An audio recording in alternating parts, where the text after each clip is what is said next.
तो स्टूडेंट्स, इस वीडियो में हम डिस्कस करने वाले हैं एक्सरसाइज 9.3 क्लास 9th की, और इसमें क्वेश्चन नंबर 6 डिस्कस करने वाले हैं हम। तो क्वेश्चन नंबर 5 हमने दो पार्ट्स में डिस्कस कर लिया था, जिसमें एक वीडियो में उसका फर्स्ट पार्ट डिस्कस किया था और एक में सेकंड और थर्ड पार्ट। पर इस वीडियो में हम पूरा 6 क्वेश्चन डिस्कस करेंगे। तो मेरा नाम है नीरज, ये आपका चैनल मैथ सॉल्यूशन। स्टार्ट करते हैं क्वेश्चन नंबर 6 का पार्ट फर्स्ट। तो यह है क्वेश्चन नंबर 6 एक्सरसाइज 9.3 का क्लास 9th का। ठीक है, तो इसको डिस्कस कर लेते हैं। यहाँ पर मैथ्स लिखता हूँ ना, मैं वो लिख देता हूँ मैथ्स। चलो वैसे इससे क्या फर्क करना है, टॉपिक डिस्कस करते हैं। In a figure 9.25 that is the figure, यहाँ पे ये डायगोनल AC, ये AC डायगोनल दिख रहा होगा, and BD of quadrilateral ABCD, quadrilateral ABCD के डायगोनल AC और BD इंटरसेक्ट एट O पे इंटरसेक्ट करते हैं, such that OB equal to OD, OB equal to OD, ये दोनों बराबर हैं, साइन लगे हुए हैं। And AB equal to CD, AB is equal to CD, ये भी साइन लगे नहीं हैं तो लगा लेते हैं। तो AB is equal to CD। Then so that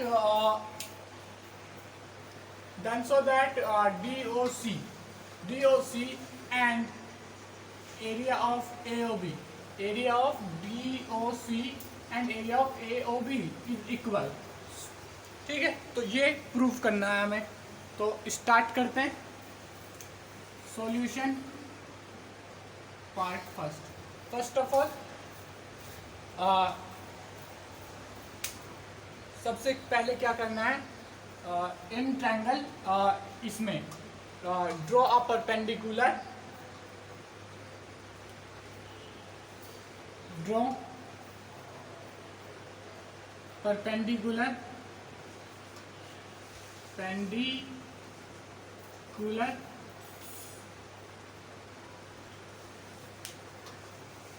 on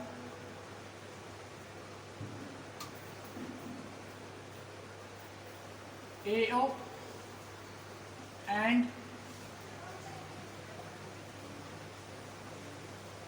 CO। तो AO और CO पे परपेंडिकुलर ड्रॉ करनी है। कहाँ से ड्रॉ करनी है? फ्रॉम AO पे जो आएगी वो आएगी B से, B एंड CO पे जो आएगी B and from B and D respectively.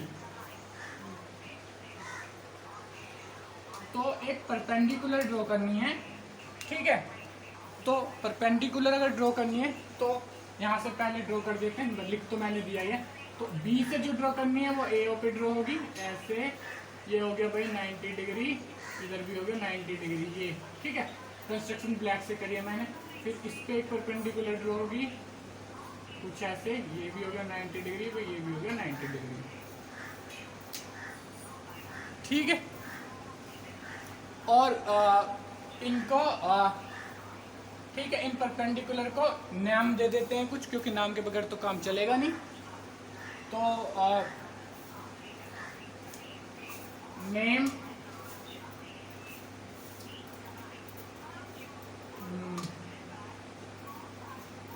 AO पे डल देना पहले, BE, पहली वाली को BE, AO पे जो डल रही है BE, और इसको DF एंड DF। ठीक है, named BE and DF, named होगा, नेम होगा, वो आप अपने हिसाब से लगा लेना। ठीक है, BE एंड DF, इनको नाम दे दिया। F लिख देता हूँ मैं यहाँ पे। ठीक है, तो ये दो परपेंडिकुलर हमने ड्रॉ कर ली। अब क्या देखना है, in triangle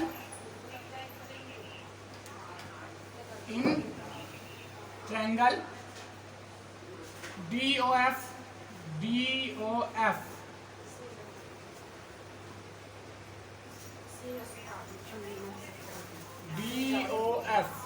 and BOF and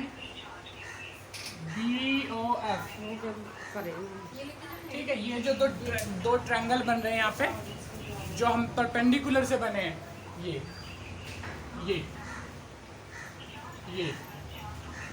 ठीक है, ये जो दो ट्रायंगल बन रहे हैं इनको की बात कर रहा हूँ।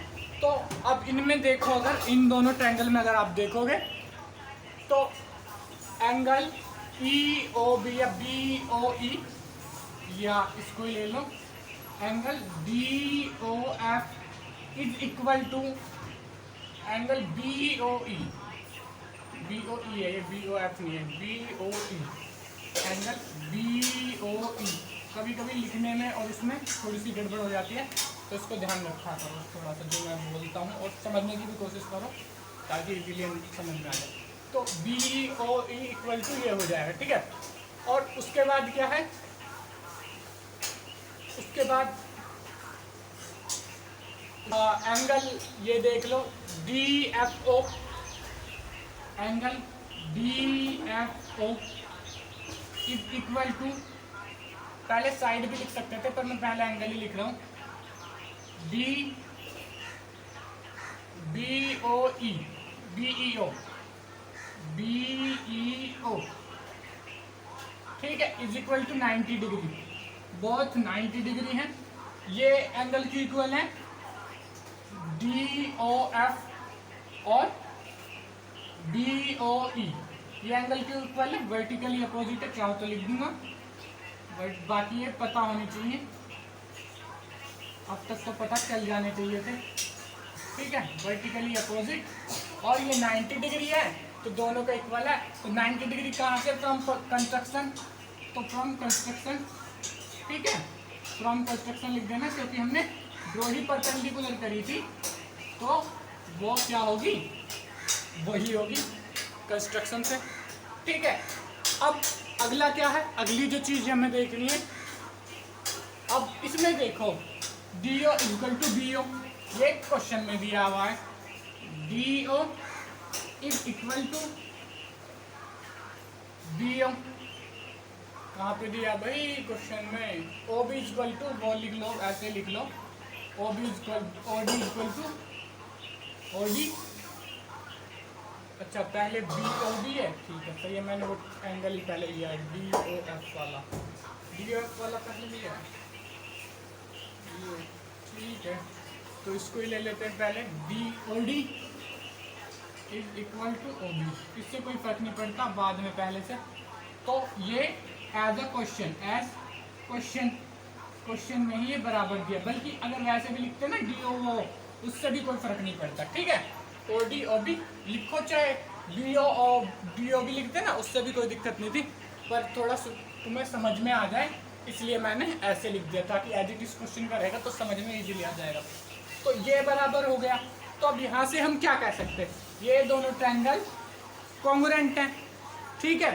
अब ये दोनों ट्रायंगल कॉन्ग्रुएंट हैं किस मेथड से, ए रूल, ठीक है। तो नाउ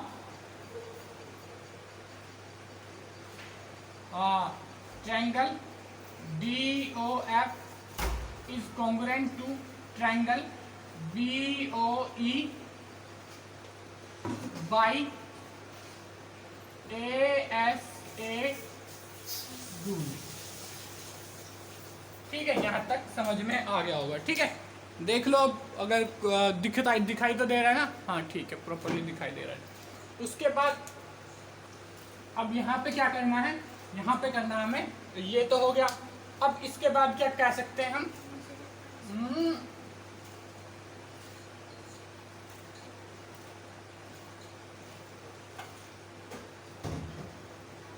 इसके बाद CPCT से क्या इक्वल करें, क्या प्रूफ करना है हमें, एरिया ऑफ, हाँ इसके बाद हमें क्या प्रूफ करना था, एरिया, ठीक है, एरिया प्रूफ करना है।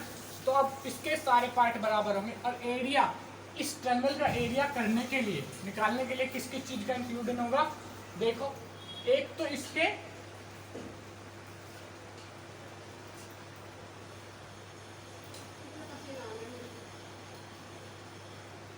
इसके बेस का,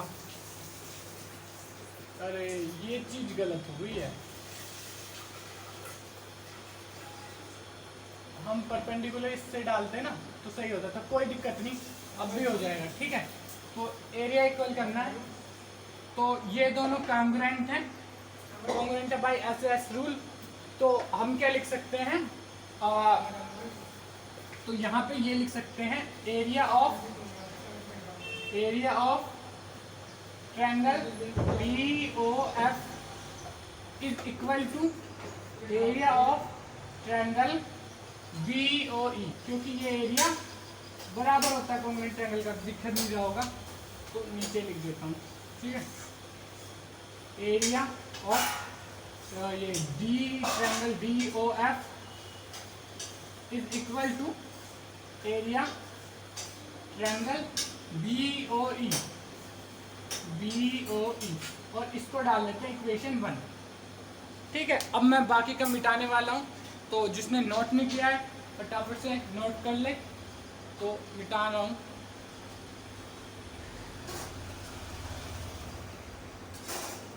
ठीक है, नोट कर लिया होगा 1 2 3। ठीक है, जिसने नोट नहीं किया स्क्रीनशॉट ले लो 1 2 3। ठीक है, तो ये जो है इन दोनों का एरिया इक्वल है। ठीक है, अब देखते हैं अगले दो ट्रायंगल जो इसके बचे हुए हैं। ठीक है, ठीक है, चीजों को समझना जरूरी है, प्लानिंग जरूरी है। तो अब क्या करते हैं, अब देखते हैं इन दोनों ट्रायंगल के एरिया इक्वल है, अब इन दोनों ट्रायंगल को कॉन्ग्रुएंट प्रूव करवा देते हैं। ठीक है, और इनको जहाँ पे कॉन्ग्रुएंट प्रूव करवाया उनको भी ध्यान रखना।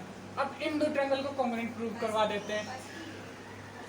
अब लिख लेते हैं in triangle DFC and triangle AEB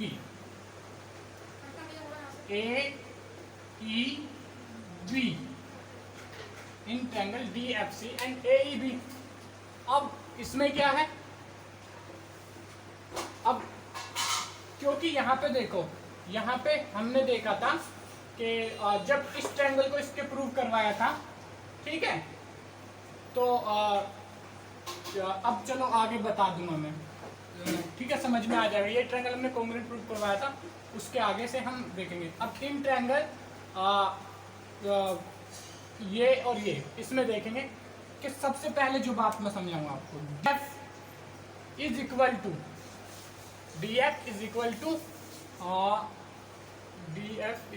to BE। अब ये क्यों होगा, बाई CP/CT।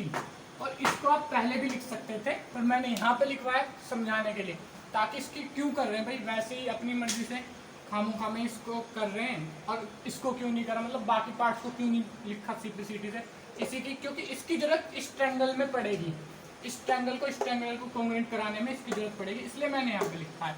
आप चाहो तो इससे पहले लिख सकते हो, मतलब इसके नीचे या इसके बाद में लिख सकते हो। ठीक है, ठीक है। अब CP/CT से, ये किसके CP/CT से, क्योंकि हमने पिछले में प्रूव करा है क्या कि ट्रायंगल जो था ये DOF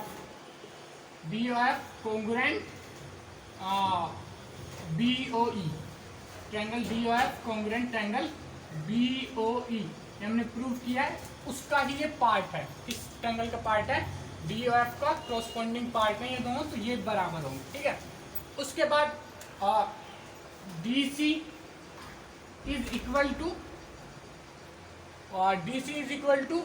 AB, या जो भी दिया है CD लिख लो भाई, जब CD दिया तो उसमें CD is equal to AB as question में ही दिया हुआ है ये। ठीक है, ये बात तो समझ में आ गई होगी। ठीक है,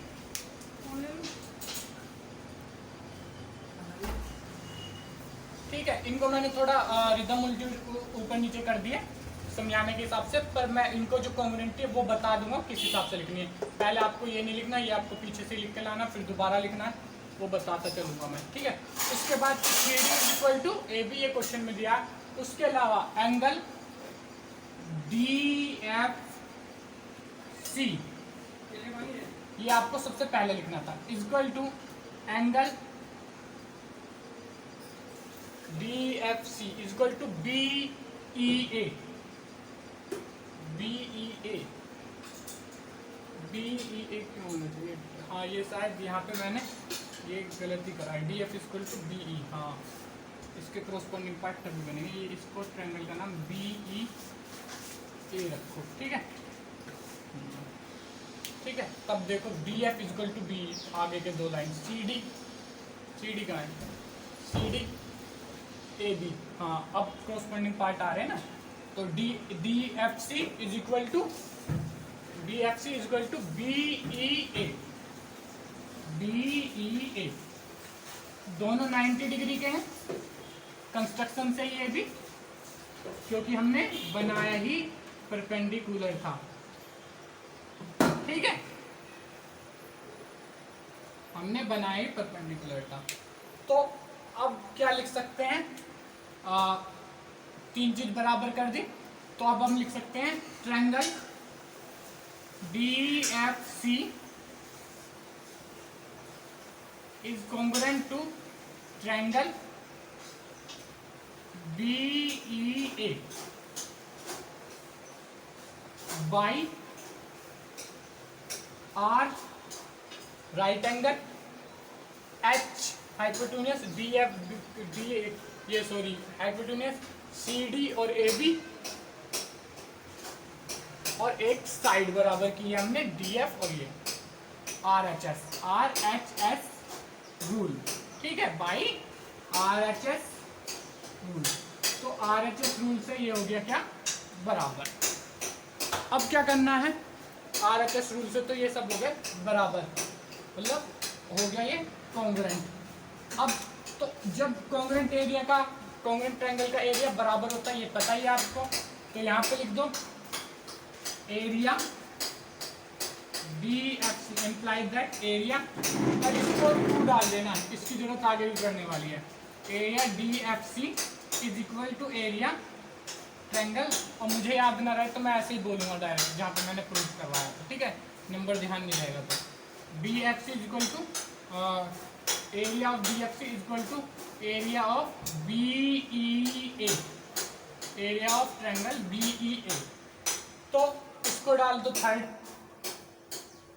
अब क्या करना है हमें, यहाँ पे लिख लेता हूँ, इसको इरेज कर लूँ, इसकी जरूरत नहीं है, ठीक है, चलो रहने ही देता हूँ। तो यहाँ पे एडिंग, या यहीं लिख लेता हूँ, ऐड वहाँ कर लेंगे, ठीक है, यहीं लिख देता हूँ, एडिंग फर्स्ट एंड थर्ड। अब फर्स्ट और थर्ड ऐड करोगे, area of DOF plus area of DFC, area of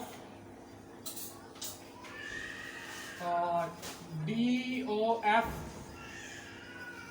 plus area of DFC, area of DFC is equal to area of BOE है, BOE, area of BOE plus area of BEA, ठीक है, दिख रहा है area of DF, ठीक है, दिख रहा है वैसे इतना। तो अगर अब देखो इन दोनों को, इस 1 मिनट इसको मिटा देता हूँ, जिसने नोट नहीं किया स्क्रीनशॉट ले लो फटाफट से, 1 2 3 4 5, ठीक है। तो अब ये देखो यहाँ पे इन दोनों को प्लस करेंगे, DOF और DFC को, DOF और DFC को, DOF DFC क्या एरिया आ जाएगा, DOC, ठीक है।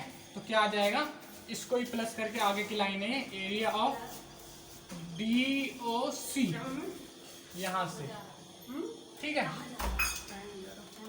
इज इक्वल टू उधर का एरिया क्या आ रहा है, BOE plus BEA, BOE plus BEA।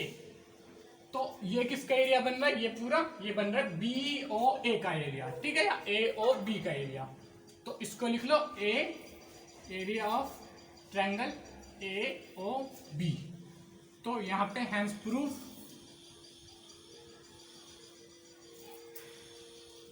अब अगला पार्ट डिस्कस कर लेते हैं इसका। तो इसको मिटा के थोड़ा ऊपर कर देता हूँ, जो प्रूफ करना है वो लिखा रहने दूंगा, बाकी का क्वेश्चन मिटा दूंगा ताकि स्पेस बना रहे। ठीक है, तो क्वेश्चन का भी स्क्रीनशॉट ले लो। 1 2 3 4 5 डिस्कस कर लेते हैं second part, area of D C B is equal to area of A C B. तो देख लें डीसीबी और एसीबी क्या है। डीसीबी यानी कि ये वाला part, A C B is equal to ये वाला पार्ट, ये वाला पार्ट। अब यहाँ पे हम पहले ही प्रूफ कर चुके हैं एरिया, इसका एरिया इसके इक्वल है, तो ये बहुत आसान होने वाला है हमारे लिए। तो सबसे पहले लिख देते हैं पार्ट सेकंड का सोल्यूशन कर रहे हैं, सोल्यूशन सेकंड। और तो इसमें लिख देते हैं area of D O C is equal to area of A O B from first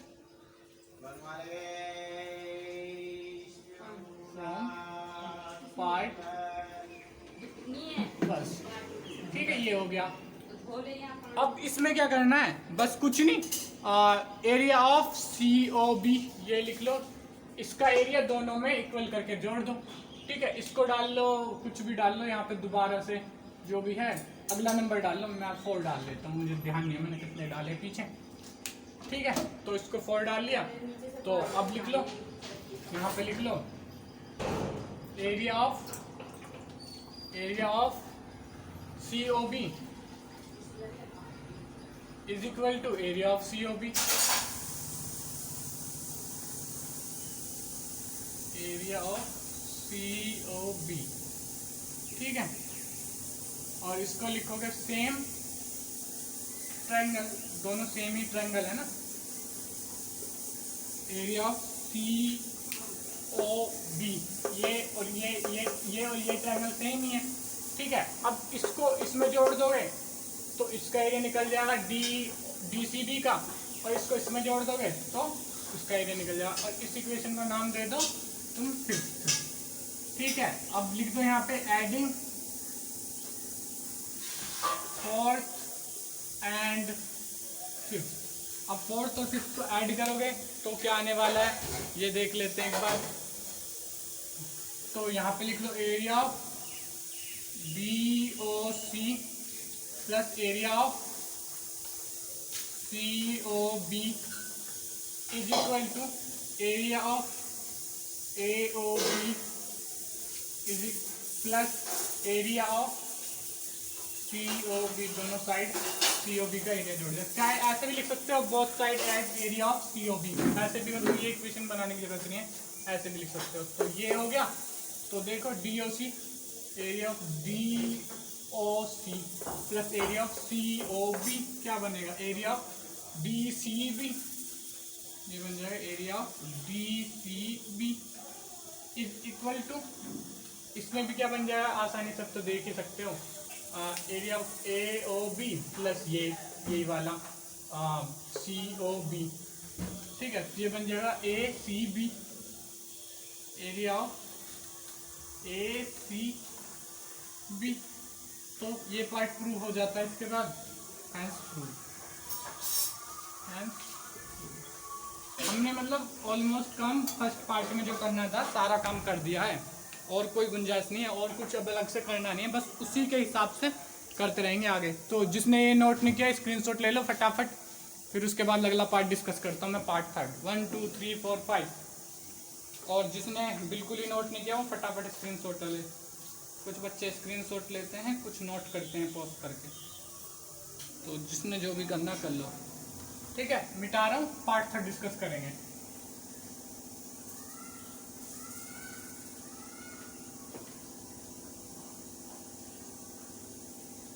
part third में भी कुछ खास काम बचा नहीं है हमारे लिए। ठीक है,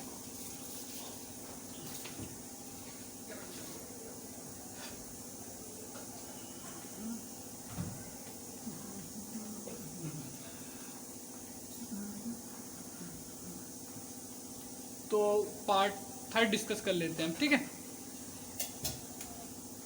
सॉल्यूशन थर्ड, अब पार्ट थर्ड डिस्कस करना है। क्या है?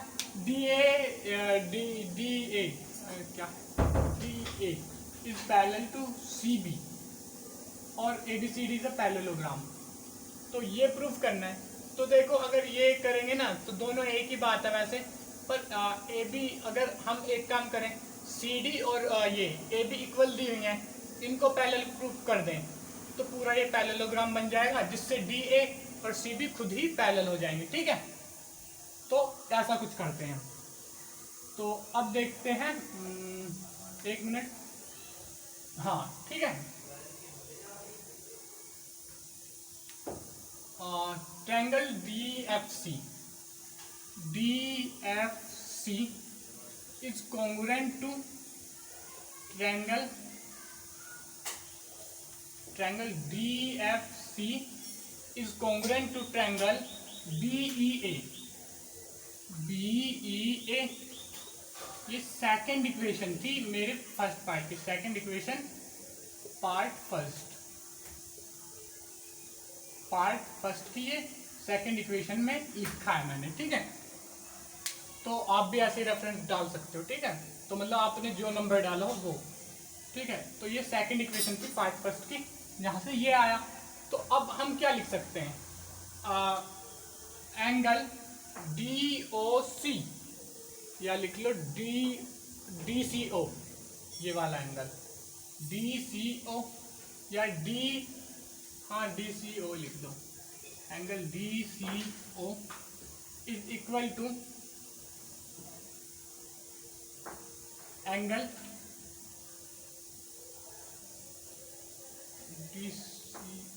DCFS, सॉरी ओ तक जाए, ओ तक तो ट्रायंगल हमारा है ही नहीं, DCF, ठीक है, इक्वल टू होना चाहिए BAE। मैंने इस बार देखा नहीं है, बस क्रॉसपोंडिंग के हिसाब से कर रहा है, ठीक है। तो वैसे हाँ, इसी के इक्वल होगा BAE, ठीक है, ये ठीक है। अब ये दोनों एंगल इक्वल है, तो देखो यहाँ पे देखो, अगर AC ट्रांसवर्सल है AB और DC की, ठीक है। अब ABCD जो भी लिखा था, ठीक है। तो यहाँ पे लिखो इफ, या यूँ लिखो सीधा, इफ क्या है ही वो, AC is transversal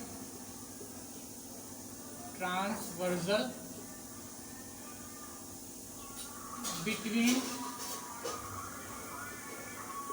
line AB and CD and ये angle DCF is equal to angle BAE। ये क्या है? इक्वल BAE, अल्टरनेटिव एंगल है,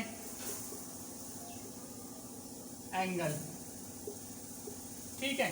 देखो ये लाइन दो लाइनों की, ये ट्रांसवर्सल है, अल्टरनेटिव एंगल्स इक्वल हैं, तो इसका क्या मतलब होता है? It implies that AB is parallel to CD, या इसको ऐसे लिख लो तुम, CD is parallel to AB, ठीक है। उसके अलावा ये हो गया, उसके बाद CD is equal to AB as question,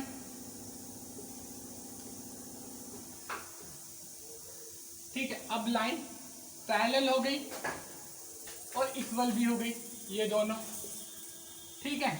उसके बाद लिख दो CD and AB are opposite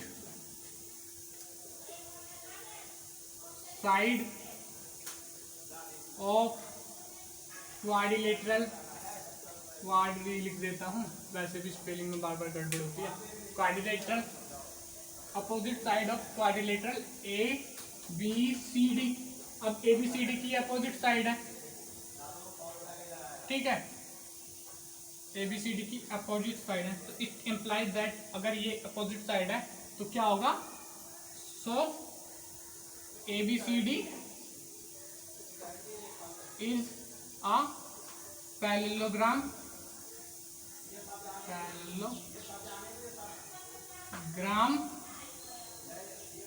and parallelogram तो है ही, एंड क्या लिख सकते हैं, B A is parallel to C B, B A is parallel to C B. वैसे दोनों में से एक प्रूफ करना था, तो अगर ये प्रूफ कर दिया तो ये खुद ही हो जाएगा, ठीक है। और ठीक है, बस यही थे इसके कुछ क्वेश्चन। अब क्वेश्चन नंबर 7 तो नेक्स्ट वीडियो में डिस्कस करेंगे, क्योंकि ये भी काफ़ी लेंथी हो चुकी है वीडियो। तो इस वीडियो को यहीं पे करते हैं ओवर। अगर ये वीडियो आपको अच्छी लगी हो तो वीडियो को लाइक करें, चैनल को सब्सक्राइब करें और बेल आइकन को दबाएं, ताकि अपकमिंग जो वीडियो जिसमें हम क्वेश्चन नंबर 7 डिस्कस करेंगे उसका नोटिफिकेशन आपको मिल पाए और आपको समझा सकें हम।